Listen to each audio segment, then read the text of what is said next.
Hello hi friends, ഞാൻ ഇതിന് മുന്നേ അകലാപ്പുഴ പോയ ഒരു വീഡിയോ ഇട്ടിട്ടുണ്ടായിരുന്നു. അതിൻ്റെ ബാക്കി ഭാഗമാണ് കേട്ടോ ഇത്.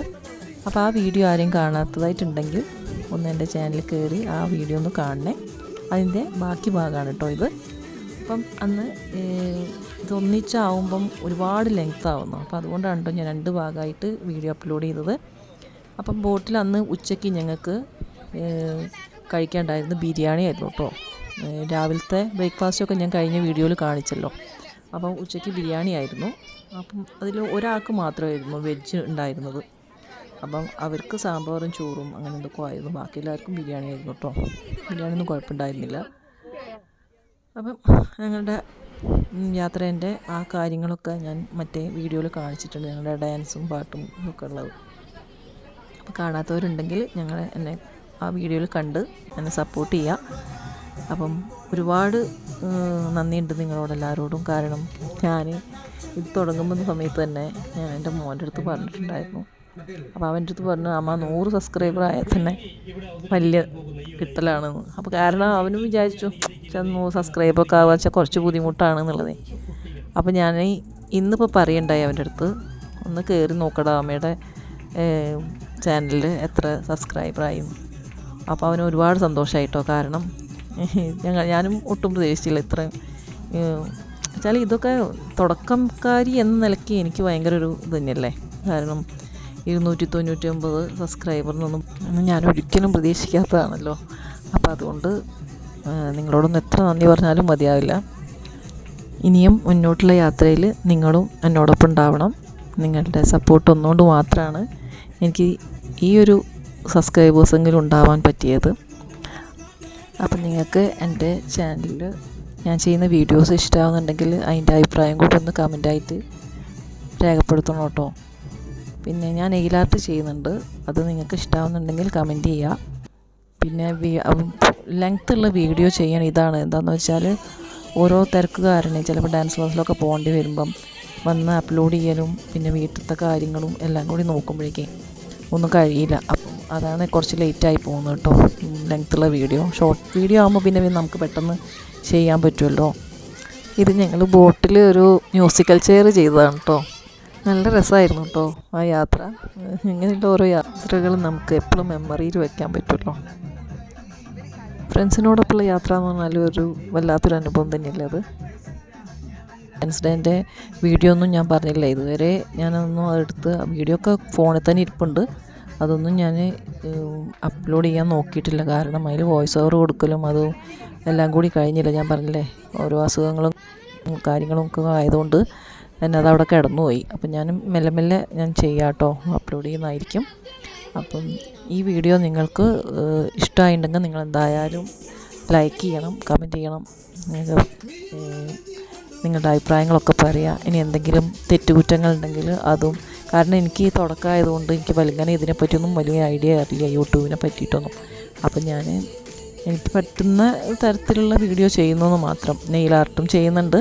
ആ നെയിൽ ആർട്ടിലും ഇനി എന്തെങ്കിലും പോരായ്മകളുണ്ടെങ്കിൽ നിങ്ങളത് ഒന്ന് എനിക്ക് മെസ്സേജിലൂടെ ഒന്ന് അറിയിച്ചാൽ മതി കേട്ടോ. അപ്പം ഞാൻ ആ തെറ്റുകളൊക്കെ ഒന്ന് ശരിയാക്കിയെടുക്കാൻ ശ്രമിക്കാം. അപ്പം പിന്നെ നെയിൽ ആർട്ടിനെ പറ്റിയിട്ട് നിങ്ങൾക്ക് എന്തെങ്കിലും പറയാനുണ്ടെങ്കിൽ പറയാം കേട്ടോ, മെസ്സേജ് ചെയ്താൽ മതി. അപ്പം എന്തെങ്കിലും പോരായ്മകൾ ഞാൻ ചെയ്യുന്നു, എൻ്റെ ഒരു ഹോബി എന്നുള്ള നിലയ്ക്ക് ഞാൻ ചെയ്യുന്നു എന്ന് മാത്രം, അല്ലാതെ നെയിൽ ആർട്ട് പഠിച്ചിട്ടൊന്നുമില്ല. അപ്പം ഞങ്ങളുടെ ബോട്ടിങ്ങിലുള്ള യാത്ര ഇതാ ഇവിടെ അവസാനിച്ച ഭാഗമാണ് കേട്ടോ ഇത്. ഞങ്ങൾ രാവിലെ ഒരു 11 മണിയാകുമ്പം ബോട്ടിൽ കയറി. 3 മണിയാവുന്ന സമയത്ത് ബോട്ടിങ് അവസാനിച്ചു കേട്ടോ. അവിടുന്ന് ഇറങ്ങുന്ന ഭാഗമാണിത്. അത് കഴിഞ്ഞ് ഞങ്ങൾ നേരെ വണ്ടിയിലേക്ക് കയറണമല്ലോ വീട്ടിലേക്ക്. ചില വൈകുന്നേരം ആയപ്പോഴേക്കും വീട്ടിലെത്താനുള്ള ആ ഒരു തിരക്കും കാര്യമൊക്കെ ആയി. ഞങ്ങൾ ബോട്ടിങ് കഴിഞ്ഞ് ഇറങ്ങുമ്പോൾ തന്നെ അതിൻ്റെ തൊട്ടടുത്തൊരു കഫേ ഉണ്ട് കേട്ടോ. കഫേയുടെ പേര് ഞാൻ വിട്ടുപോയി. അതിൻ്റെ തൊട്ടടുത്ത് തന്നെയാണ്. അപ്പോൾ അവിടെ കയറി ഞങ്ങൾ, നല്ല ചൂടായിരുന്നല്ലോ ആ ടൈമിൽ കഴിഞ്ഞ മാസം. അപ്പം ഞങ്ങൾ വിചാരിച്ചു ഓരോ ജ്യൂസ് കുടിച്ചിട്ട് പോകാമെന്ന്. അങ്ങനെ ലൈം ഓർഡർ ചെയ്തു. പിള്ളേരൊക്കെ ഉള്ളതല്ലേ, പിള്ളേരും എല്ലാവരും കൂടി ആയപ്പം ഒരു ലൈമൊക്കെ ഓർഡർ ചെയ്ത് ലൈമൊക്കെ കഴിച്ച് അവിടെ നിന്ന് ഞങ്ങൾ വണ്ടി നിർത്തിയിട്ട സ്ഥലത്തേക്ക് അവിടേക്ക് എത്താമെന്ന് പറഞ്ഞ് ഞങ്ങളങ്ങനെ വണ്ടി അവിടെ പാർക്ക് ചെയ്തിട്ടുണ്ടായിരുന്നു. അവിടെ പാർക്ക് ചെയ്യുന്നതിന് 100 രൂപ കണ്ടാൽ തോന്നുന്നു. അങ്ങനെ പാർക്ക് ചെയ്തെടുത്ത് ഞങ്ങളങ്ങനെ കയറി. പിന്നെ നല്ല ചൂടായിരുന്നു കേട്ടോ ആ ടൈമിൽ. നമ്മളിങ്ങനെ വണ്ടിയിലിരിക്കുമ്പോൾ ഞാൻ പറഞ്ഞല്ലോ സാധാ ഒരു വണ്ടിയായിരുന്നു, ഞങ്ങൾക്ക് എ സി ഒന്നും ഇല്ലാത്തൊരു വണ്ടിയിലായിരുന്നു ഞങ്ങളങ്ങോട്ട് പോയിരുന്നു. പിന്നെ അടുത്തല്ലേ, കോഴിക്കോടും തൊട്ടടുത്തല്ലേ, കൊയിലാണ്ടി ആകെ ചുരുങ്ങിയ ദൂരമല്ലേ ഉള്ളൂ. അപ്പം പിന്നെ എ സി ഒന്നും വിളിച്ച് പോകണ്ടല്ലോ എന്ന് വിചാരിച്ചിട്ട് അങ്ങനെ കേട്ടോ ഞങ്ങൾ പോയിട്ടുണ്ടായിരുന്നത്. പിന്നെ ഈ ഫ്രണ്ട്സിൻ്റെ കൂടെയൊക്കെ ആകുമ്പോൾ നമ്മളങ്ങനെ ചൂടാറില്ല. പിന്നെ തിരിച്ച് വരുമ്പോൾ എന്താണെന്ന് വെച്ചാൽ ഈ ബിരിയാണിയൊക്കെ കഴിച്ച് ആ ഒരു ഇതിലായപ്പോൾ ഭയങ്കര ചൂട്. അപ്പോൾ അതൊക്കെയാണ് ഫുഡ് കഴിച്ച് കഴിയുമ്പോഴല്ലേ. പിന്നെ അതുമല്ല, നമ്മളെപ്പോഴും അങ്ങോട്ട് പോകുമ്പോൾ ഭയങ്കര ഉത്സാഹമായിരിക്കും, തിരിച്ച് പോരാനാകുമ്പോഴേക്കും എല്ലാവർക്കും ക്ഷീണമായി, ഭയങ്കര ക്ഷീണം ചൂടിനെ കൊണ്ടായിരിക്കാം ഒരു പക്ഷേ. പിന്നെ കുഞ്ഞി പിള്ളേരൊക്കെ ഉണ്ടായിരുന്നു, അപ്പോൾ അവരുടെ ഉറക്കിൻ്റെ ടൈം അതൊക്കെ ആയിരിക്കുമല്ലോ.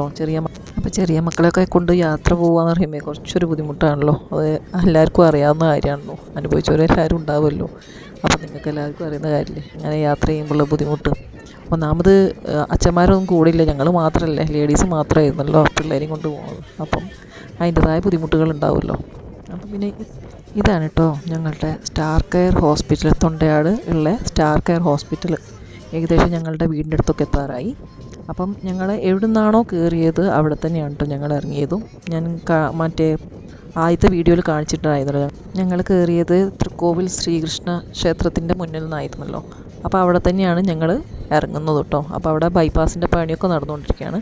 ഇതാണ് നമ്മുടെ കല്യാൺ സിൽക്സ് കേട്ടോ, കല്യാൺ സിൽക്സ് ആണത്. അപ്പം ഈ ഓവർ ബ്രിഡ്ജിൻ്റെ മുകളിലൂടെയാണ് കേട്ടോ ഞങ്ങൾ പോകുന്നത്. അപ്പം ഞങ്ങളുടെ ഇതാണ് കേട്ടോ ഞങ്ങൾ കയറിയിരുന്ന സ്ഥലം. അതാ ഒരു അമ്പലം കണ്ടില്ലേ, ആ അമ്പലത്തിൻ്റെ ഭാഗത്തേക്ക് ഞങ്ങൾക്ക് യൂ ടേൺ എടുത്തിട്ട് വണ്ടി തിരിച്ചിട്ട് വേണം അവിടെ ഇറങ്ങാൻ വേണ്ടിയിട്ട് കേട്ടോ. അപ്പോൾ അതാ യൂ ടേൺ എടുക്കുന്ന ഭാഗമാണിത്. ഞങ്ങൾ ഇറങ്ങാനുള്ള ടൈമായി. അപ്പോൾ ഞാൻ അമ്പലത്തിൻ്റെ അവിടെ എത്തിയാൽ ഞങ്ങളുടെ ഈ യാത്ര അവിടെ അവസാനിക്കും കേട്ടോ. അതാ എല്ലാവരും ടാറ്റ പറഞ്ഞിട്ടില്ലേ.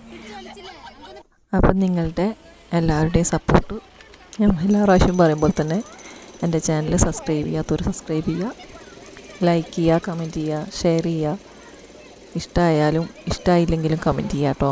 അപ്പോൾ ഇതവിടെ നമ്മുടെ സർവീസ് റോഡിന് വേണ്ടിയിട്ട് അവിടെ കുത്തിപ്പൊളിച്ചിട്ടേക്കുന്നതാണ് അവിടെ. അപ്പോൾ അവിടെ ഇറങ്ങാനൊക്കെ കുറച്ച് ബുദ്ധിമുട്ടായിരുന്നു, അവിടെ കമ്പിയൊക്കെ വെച്ചതുകൊണ്ടേ. അപ്പോൾ പിള്ളേരൊക്കെ ഉള്ളതുകൊണ്ട് എങ്ങനെയൊക്കെയോ ഞങ്ങളെങ്ങനെയൊക്കെയോ ചാടി മറിഞ്ഞ് അവിടെ കടന്നു. ഞങ്ങൾ വണ്ടി കയറിയത് ഇവിടുന്നായിരുന്നു, ഇവിടെ തന്നെയാണ് കേട്ടോ ഇറങ്ങിയതും. ഇതാണ് ഞങ്ങളുടെ തൃക്കോവിൽ ശ്രീ മഹാവിഷ്ണു ഗോശാല ക്ഷേത്രം. ഇതാണ്. അപ്പം എല്ലാവരോടും ഒരുപാട് സ്നേഹത്തോടെ ഇനിയും കാണുന്നവരെ ടേക്ക് കെയർ, ബൈ ബൈ.